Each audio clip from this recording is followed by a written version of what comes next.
started dating Bob Spinks on December the 12th of 1970 when I was a freshman in college. He was a sophomore. And I didn't know it, but I signed down for scouting then. I just didn't know it.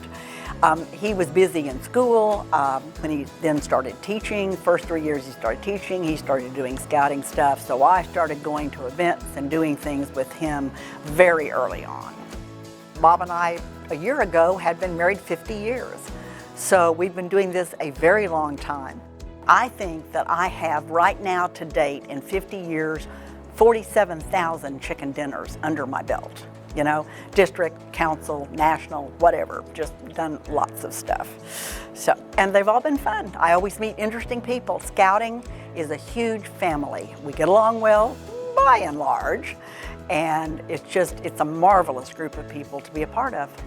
Well, in the early years when Bob was working for the local council, working for Last Frontier Council, and they did the big Scout-O-Ramas down at the fairgrounds, He did the Scout-O-Rama shows, and so I was in the background. Usually I'm in the background, but I was in the background doing makeup when they did the Scout-O-Rama shows, and we did those for several years. It was so fun working with the Scouts. That was a lot of fun. So that was very early on.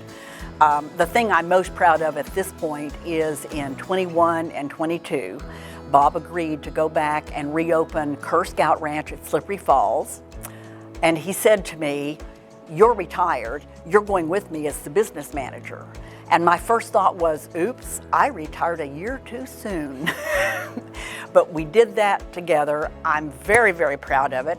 Now that I've survived it, I even thanked him in front of witnesses for voluntolding me that I was going to go down there and do that. That's the most immersive Scout experience that I've had. I hadn't worked that hard in 20 years on my day job because I knew that job. But the business manager, man, that's a full-time assignment during those weeks that you're running camp and a few weeks leading up to it. The staff that we work with there is amazing. Those young people are fantastic. And of course, watching the Scouters, they were so cute. So that was the one thing I'm most proud of, and that is having served at summer camp. And he has done it for close to 25 years in all of his years in scouting, so at least I've got 2 under my belt. Service to others is something that I really have embraced my whole life. I don't know that I knew it before I met Bob. He might have had something to do with that. But if you're going to be out and about and doing stuff, you might as well be helping people and doing things and, making contributions.